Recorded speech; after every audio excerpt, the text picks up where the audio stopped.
Domestic violence is something we hear about all the time, but it's usually about females.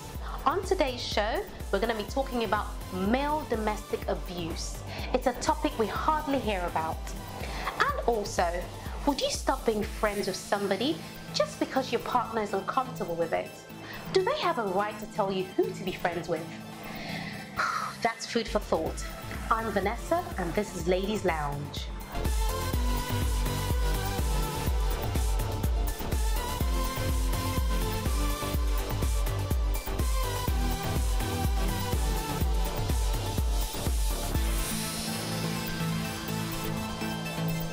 Welcome back. This is still Ladies Lounge. Ladies, I've got something very, very important to talk to you. As you all know, today is all about domestic violence. But do you know what? I heard about something that happened recently in Africa. A lady actually, well, in self-defense, apparently, her husband got killed and he'd been abusing her. Who killed the husband? She did. She killed. Oh, wow. But according to her, allegedly it was an accident.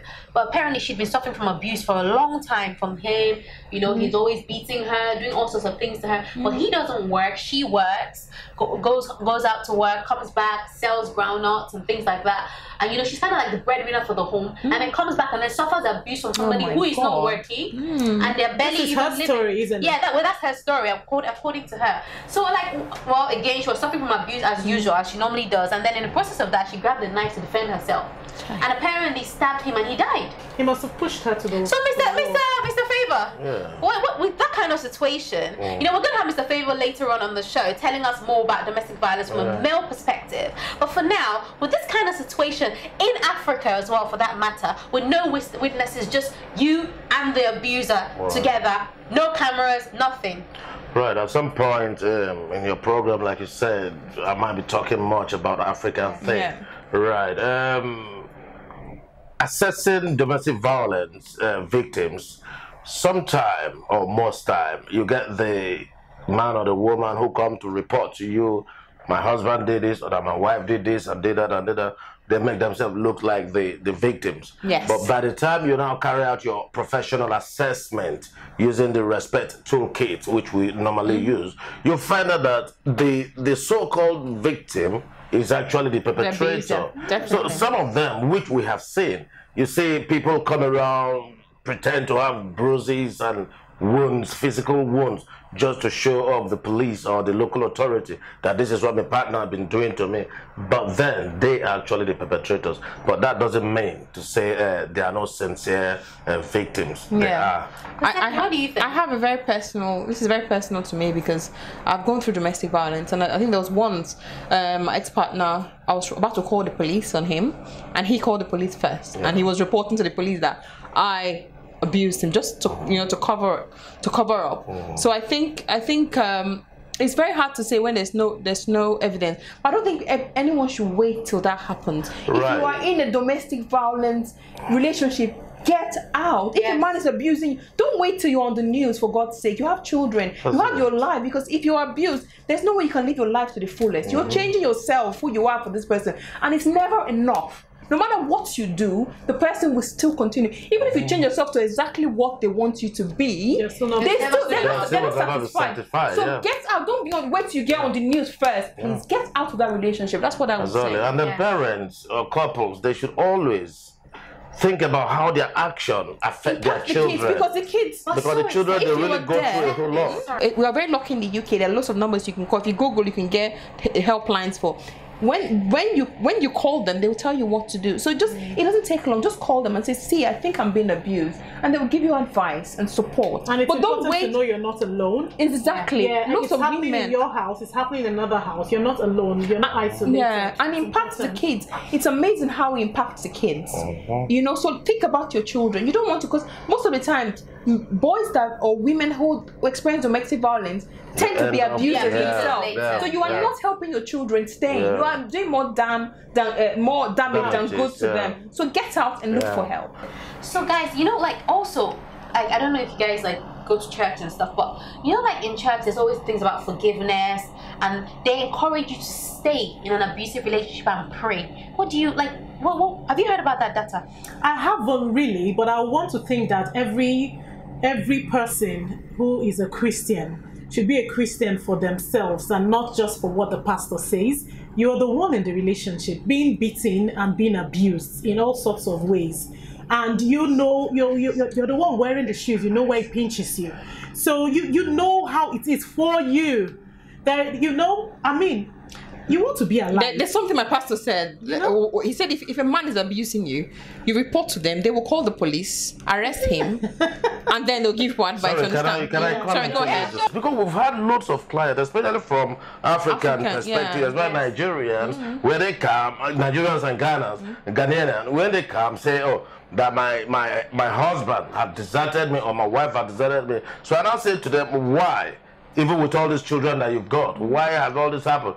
He said, well, I reported it to my pastor. My pastor says, yeah, I should divorce him. That's wrong. But does your pastor know the implication of the advice? He's not registered as a psychotherapist or a relationship counselor. Yes, he may have gone to the seminary where they learn about the theological training, Bible and all that, telling you what Jesus Christ said. But like you said, Jesus Christ never said you should be in an abusive relationship where you'll be killed and you will just die. I mean, that's what Doctor said. Christianity For you. Christianity is personal. I'm not here to talk about Christianity. We're going to talk more about this, about domestic violence when we come back from the break. This is a very interesting topic and we could be here all day, but we'll be right back. Let's take a quick break.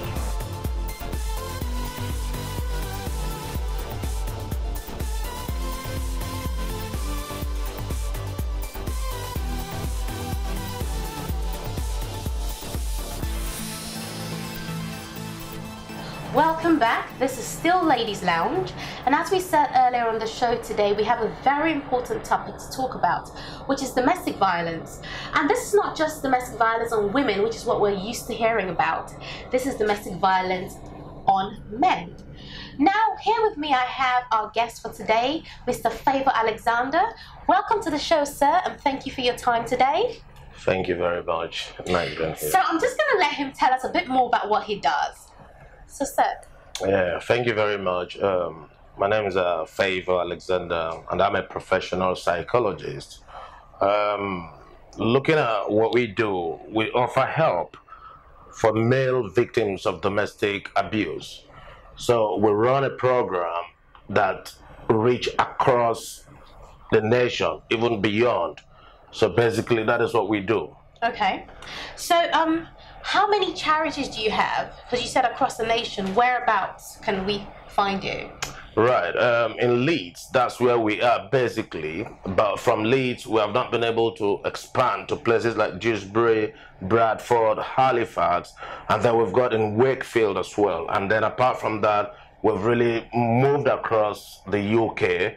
We've been into Germany, where we are having a program already, and then to Africa, Nigeria, and then in Ghana. That's it. Can you just tell us about what is domestic violence? Right. Because people interpret it as different things. Yeah. Domestic violence or abuse is any behavior within the family that changes who you are. That makes you to do things that you are not in agreement with. So if your partner, for instance, your husband or whatever, makes you to live a life that is not you, it's an abuse. And if it makes you do things that you are not supposed to do, it's an abuse. Or that you don't like to do. So what sort of things constitute this? Like, could it be like, oh, don't wear those shoes or something? Right. Yeah. You've got financial abuse. You've got coercive behavior. You've got mental abuse. You've got psychological abuse. You've got domestic, physical abuse. You have sexual abuse as well. Yes, sexual abuse. Abuse is a very big thing. It's not one-sided thing around it. Yeah. So it's all different approaches to domestic violence. So let me ask. So why men? Why male victims? Because when you think of a man, you think of him as strong. And when I think of domestic abuse, I think of a woman being abused. That is the natural line of thinking. Yes. And I'm sure I'm not speaking for myself alone. So why men? Right. A very good question you've just asked there. Here in the UK, for instance, the societal belief system, the mainstream approach is that men don't go through domestic violence. That is what people believe, and thank goodness you've proven that today by saying that. Yeah, that people see that, oh, domestic violence is all for women, So the women who are the And less that is- stronger. Yeah, and that is one major issues that we dealt with and we're still dealing with. Whenever issues of domestic violence is being mentioned, the police come in, the local authority come in, and then guess what? It's just the man that they will just pick up from the property and send away. But sometimes, I mean, sorry for my language, but it's like the authority don't want to look down to find out exactly who is the perpetrator and who is the victim. So they just assume that It's always the man. That's always the perpetrator. But I tell you, there are so many women out there. With due respect to all the female watchers and listeners, I'm not being. No, we understand. I'm not trying to run you down, but I mean, I'm talking from a man's point of view, you know, from a professional viewpoint. I think. Sorry, Vanessa. Okay, that's fine. For me, I want to know because I've been through domestic violence, and I know it's not a place anyone wants to be. And so, for our viewers out there, what are the traits men can watch out for? You know, in their partner or girlfriend or wife, you know, before you get married, and vice versa. And vice versa. Good. That shows that you know, because this person has a tendency to abuse you. because sometimes the signs are glaring, but just that people don't accept it or we don't know about it, or ignore it. So what are the signs that you would look at and know this person is a potential abuser? I think the local authority have brought up a program that couples or people should look into to like read or know about your partner's previous records and potential. I've heard about that. Like if you have a guy, for example, that is asking you out, you can actually go and check to see if he's had a history of domestic violence. Yeah, exactly. Do they do that for women as well, or just men? Yeah, I think it's for everybody. Okay. But then can I just say something? You can read. What if it just happens out of nowhere and the person's never done it before? That happened to me. I was with someone and then they never ever like. Well, as far as I know anyway, because I didn't go and read up on them for anything, but they never like shown any signs or been aggressive, even in arguments and things like that. And all of a sudden, one night outside, twice in public, I even fell down on the floor in mud on my own birthday. Well, how was I supposed to know when I didn't see no signs? It was always loving. You know, like some people, you just know this person's always angry. You know, but he wasn't. Sometimes it's not just anger. Sometimes it's just crying. Oh, you did this. You left me in the house, and there's some signs you see. Let me tell you something. Don't be judgmental. But what you know, you can't take in your relationship. Don't pretend to start taking it when the relationship starts. But what are the signs you look out for? Yeah, anything that you don't want in that relationship. Bearing in mind that relationship has to do with two people, two people kind of. So you must find the middle way. You are not perfect, neither is she perfect. So you find a middle way to accept each other for who they are. And then if there are things that you know you can really not accept, that is why you have people like the psychotherapist. What about compromise? Sorry, what about compromise? Because there are things that that may happen in a relationship that either person doesn't really want, but they just want to compromise. It may not be major stuff, you know, they may not like it, but because my partner likes it, I just do it even if I don't like it. Well, is that abuse? Well, if you're doing it, I mean, you are not being forced to do it. You willingly did it because you feel you love your partner, and then therefore want to do it. It's not an abuse. I mean, from my own viewpoint, I don't think it's an abuse. But then even for example, hold on, sorry, Stephanie. But even sometimes when someone does do something to you, and because you care so much about them, and they say, "Oh no, I didn't mean to. You made me angry. You know, I was just really upset. I'll never do it again." Should you actually really believe that, or should you just see it as, let me just run away because this can happen again? Very good question you've just said. I know to all viewers, if I may comment on this underlined, that is what she just said is called a cycle of abuse. Guys or women who abuse their partners, they know how to tell you, I'm so sorry, I never meant to do this, you made me to do it. Bless you, if you accept them, you are still going to experience it when tomorrow comes. So when they start, you should think twice and don't take it. There's a research I did. Sorry, let me just go. Research I did it, and it shows that for women, and I don't know, I haven't checked about men. Women actually they go through leaving their partner like 7 times before they finally decide enough is enough. So they do the same thing. Maybe the man hits you or the woman hits you. You leave. they beg, you come back. Actually, the statistics said it actually happens 7 times for a woman to now realize, okay, I think probably the same for men. Have you yourself been abused? All right. That's another good fundamental question. Right. I've been in the same situation where I saw domestic violence, relationship violence. I was seriously abused. I went through it, and yeah, my t-shirts are beautiful, right? But when I take them off, the kind of marks and stabs you see, you won't love them. You know, so I went through all this. You know, but considering the fact that my kids then were very, very little, so I couldn't leave the relationship. I was being abused. I couldn't say anything, you know, that I went through. So, and all through that period of about 5 to 6 years in interval, I've been searching online on Google, searching for help and all that to see if I could get any support.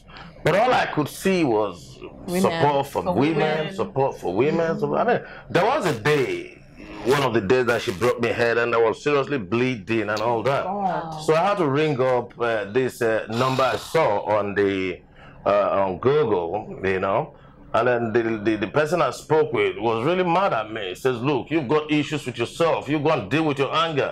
It's not your wife. Your wife cannot be that angry. So I mean, I was bleeding. I was telling this gentleman, look, man, I'm bleeding. Can you just help me? What can I do? I can't continue taking this. But he got so mad and hung the phone on me.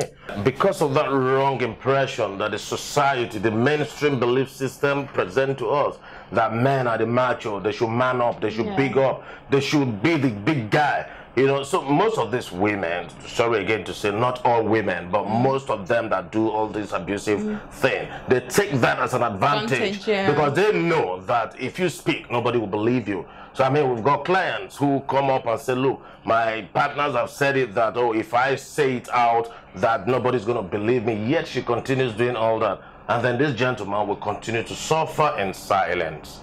So, wasn't there ever a point where you felt you should fight back? Did you feel like you would spoil too much if you fought back, being that you had searched for help and you didn't find help? It's sort of like you went through years of this, you know, abuse, and you endured it. Why did you have to endure it? Right. In the society that we live in today, when you talk about this issue of domestic violence, it takes so much for anyone to believe what you're going to say. You as the man, you got to prove beyond reasonable doubt. It's just recently we just started a documentary evidence where you could just keep record of what she's been doing to you. But then in the past, I mean, who are you going to tell? Even till date, who are you going to tell? Who will believe?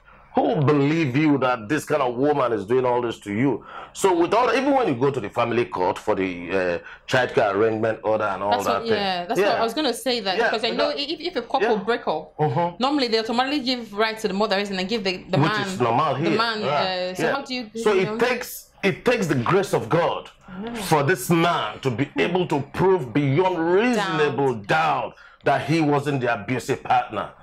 Until you're able to prove that, take it from me. So how no family court. Good. I always let people know the approach I used to dealing with my situation when I was there is what I always tell people. If it works for you, great. If it doesn't work, good. So what I did was I had to be there because one, where shall I run to? My friends, they were all laughing at me. Serious. None of them accepted what I was saying. How would you say that? You know, can you not control her as a woman? You know what I mean? You know that mentality. You know, so but something I've never done. I mean, I've never done because I never saw me did that to my mom or my brothers.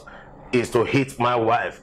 I would never hit a woman. That's so commendable. Yeah, so I never did that to her. So perhaps she took it up as an advantage to continue doing all this to me. You know, sometimes she sends me away from the family home. I go sleep in the park. You know, a couple of times I've done that. I know that some of these men who are going through this, I want to tell you something. Do not feel belittled. Do not feel that your ego is being messed about with. Do not feel that people will laugh at you. Seek help. Seek help. Because if you don't seek help, you're going to lose it. You're going to lose a whole load of our men. Have a lot of them are schizophrenic now. A whole lot of them are suffering from mental health issues just because of what they're going through. Link between that and mental health. Yeah. So how did that go from leaving an abusive relationship to setting up a charity? Right, because it's a personal experience I went through. So I think I know a whole lot of things about it. And then, but it was very, very difficult in this country to set up such a charity, because they feel that men don't suffer domestic abuse. People find it so difficult to support what we're doing. In fact, thanks goodness, and I'm still proud of them, the Big Lotto funding. Those guys are brilliant. Those guys are wonderful. They've offered us the first grant we got. They offered us the second one we got. But then the society, they find it so difficult to like give out a dime to support a dying man. So many men are dying out there. We get cases where men take their own lives. So if people are interested in what we are doing, they should give out help. We got volunteers working for us from more universities. They come to learn and help us to work. These men, they need payment. We give them something. How can we help? Yeah, so how can people watching support your charity? What can we do? They will see the website is there. There is an online donation. Whatever you can donate is good for us. Nothing is too big, neither is too small. Right. So I think with your support, we could do more. We could do more. So, Mr. Favor, as you've been here today, is there anything that you would like to let our viewers know? Any man at home watching, any last words, any support, any way that, you know, they can get help? Yeah, for you all, for you men out there watching, right? Please, if you feel you've gone through this whole phase of abusive relationship, please seek help. Visit the website. Talk to us. We are not judgmental. Because why I tell you this, if you lose your life, she moves on. She will meet another guy much better than you. So you seek help while you still can. Visit our website and then we can talk to you. Wow. That's it. Okay guys, it's been so interesting, Mr. Favor, having you here on the show today. It's been so educative. We've learned a lot from you, and we're happy that, you know, we've expanded our knowledge, because normally we always knew about women being abused. So thank you very much for your time today. Thank you. Any men out there suffering from domestic violence and silence, don't keep quiet. Scream no. Take action today. If you look on the screen, you'll find out more information about Mr. Favor Alexander's charity, and I hope that you've learned a lot and you're inspired to leave that abusive relationship today. Thank you, sir, for coming on the show. It's been a pleasure. We're just going to go on a quick break and we'll be right back.